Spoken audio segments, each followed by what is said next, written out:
Donc, le mois dernier, nous avons effectivement débattu de la saison 4 de Bridgerton qui venait de se terminer.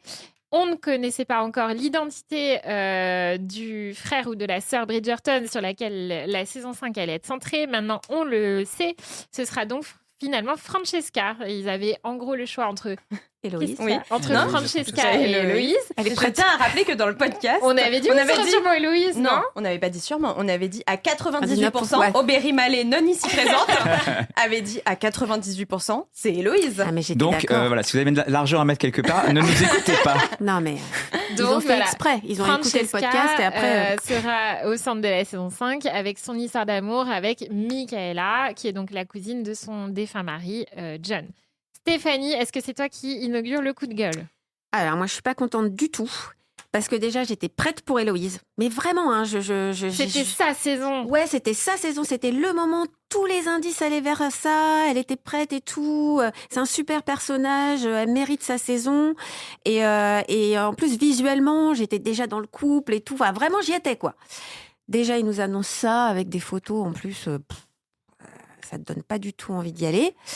Parce que je suis. Non, mais alors l'équipe mauvaise foi. Non, écoutez. L'année prochaine, elle est là. C'est génial, c'est la meilleure saison de l'année. Parce que, en fait, il ne me laisse pas le temps de m'habituer à Michaela. Il faut savoir que quand tu as lu les bouquins, tu es quand même fan d'un couple. Donc, déjà, il faut que tu avales ta Valda. C'est pas la même chose. OK? Mais il faut me laisser le temps, en fait. Mais donc, la saison, elle est là pour ça. Non, mais non. Parce que, en fait, faut que tu adhères au couple dès le départ. Parce que là, en fait.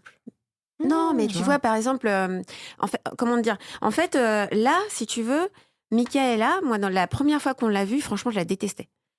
Là, cette saison-là, je me suis dit, ah bon, quand même, elle est un peu touchante, mais quand même, j'ai pas forcément envie de la revoir. Donc, en fait, je suis dans un mood, j'ai pas envie du tout de les voir toutes les deux. En plus, John, il vient de mourir. Donc, t'as pas du tout envie de la voir se remettre à aimer quelqu'un. Et ça fait un peu style, là, je vais découvrir mon grand amour. Et en fait, John, bon, c'était l'erreur, tu vois. Donc, il y a rien qui va.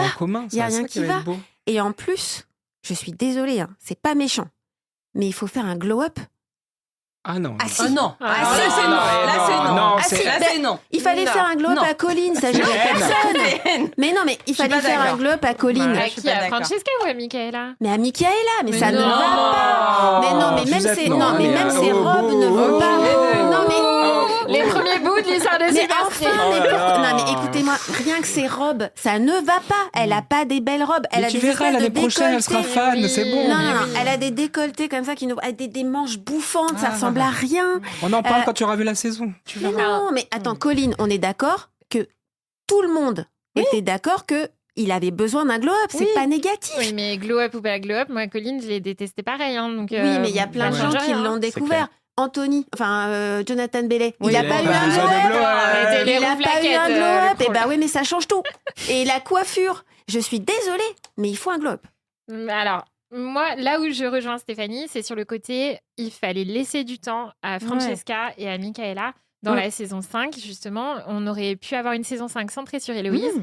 Et ça a laissé à Francesca le temps de faire son deuil, le temps de se rapprocher un peu de Michaela, voilà, et pour avoir une saison 6 vraiment centrée sur elle. Voilà. Juliette. Mais moi, j'ai aucun doute que quand ils vont s'attaquer à l'histoire de Francesca et Michaela, ce sera très bien. Mon doute, il vient pas de là. Mon doute, c'est que Héloïse, c'est l'un des personnages préférés des fans. Je l'ai dit au dernier épisode, je m'identifie fortement à Héloïse. Donc tu voulais ta saison. J'ai l'impression d'être bébé qu'on laisse dans un coin, en fait. Mais qu'est-ce qui se passe? C'est-à-dire que c'est quand même... je veux dire, c'est bon, tout l'arc autour d'Héloïse, de la vieille fille, de l'une des aînées de la famille qui s'est toujours pas casée, c'est bon, quoi. Ça fait 4 saisons qu'on en bouffe. C'était marrant la première saison, marrant la deuxième saison. La troisième saison, ça commence à devenir chiant. Quatrième saison, ça la faisait devenir quasiment inexistante. Mais que va-t-on faire d'elle en saison 5 ? Non, mais moi, c'est ça mon vrai problème. Non, mais probablement qu'ils vont faire une intrigue en parallèle pour quand même lui donner quelque chose à jouer. Mais globalement... je ne comprends pas l'intérêt ni l'urgence de faire passer Francesca Michaela alors que surtout effectivement que c'est même pas en termes d'intrigue encore une exactement. Pourquoi en fait je ne comprends pas. Je sais pas, est-ce qu'ils ont peur que finalement on n'aille pas au bout des 8 saisons Bridgerton et que non, parce qu'en plus je crois que la 5 et la 6 sont déjà commandées. Bon bah voilà, la 6 était déjà commandée, donc je comprends pas vraiment quelle est l'urgence de faire Francesca Michaela maintenant. Moi je suis persuadée que c'est un couple auquel je vais adhérer. Mais en fait, là où je rejoins Stéphanie, c'est que pour que j'y adhère, effectivement, moi, il me faut laisser un temps de deuil. Alors, si on me dit, la première moitié de la prochaine saison, ce sera le deuil, et la deuxième moitié, l'histoire d'amour passionnel, c'est rushé et c'est chiant. Ouais. Donc, rendez-moi Héloïse. Justice pour Héloïse. Alors, par contre, effectivement, je crois que d'après les propos de la showrunneuse Jess Brunel, l'idée, je crois, et c'est aussi ce qui est un peu dans les romans, je crois, Stéphanie, tu me dis si c'est pas le cas, mais dans les romans, Héloïse et Sir Philip Crane, c'est un mariage de convenance. Et l'amour vient plus tard, d'après ce que j'ai compris. Oui. Et que du coup, Jess Brunel, donc la showrunneuse, a dit qu'en gros, Héloïse se marierait peut-être à la fin de la saison 5. Donc il y aurait peut-être tout ça, la rencontre avec bizarre, là, par contre. La rencontre avec Sir Philip Crane, le mariage à la fin de la saison, et ensuite pour avoir une saison 6 qui soit sur comment ce mariage de convenance se transforme en mariage d'amour. Et c'est une théorie des fans. Après, est-ce que c'est vrai ou pas? Ce qui pourrait être original par rapport aux constructions ça changerait un petit peu.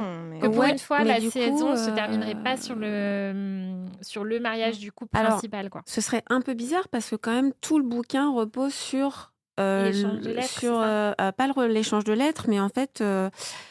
comment dire, sans trop en dévoiler, mais en tout cas, tout le bouquin repose sur le côté, c'est encore une autre façon de voir l'amour, en fait, c'est une autre vision.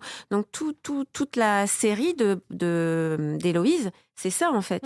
C'est comment elle va arriver à ce mariage et pourquoi c'est un mariage différent de tous les autres. Peut-être que du coup, ils renverseraient le moi, truc je verrais plus le truc où, genre, ils introduisent peut-être Philippe...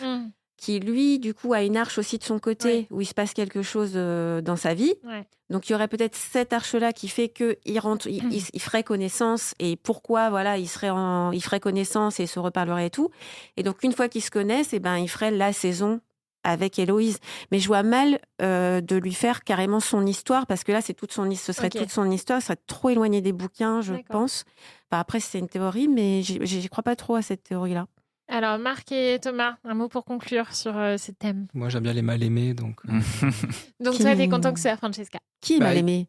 Francesca. Mais non, Francesca, on l'adore. Oui. Non, moi, je pense que on va découvrir... Vous allez l'aimer, ce couple. Non, mais moi, on n'a pas dit... Alors, nous, et que vous allez avoir... Et je suis assez d'accord avec ta théorie, Laurence, que ça va être Héloïse en même temps. Vous allez avoir tout...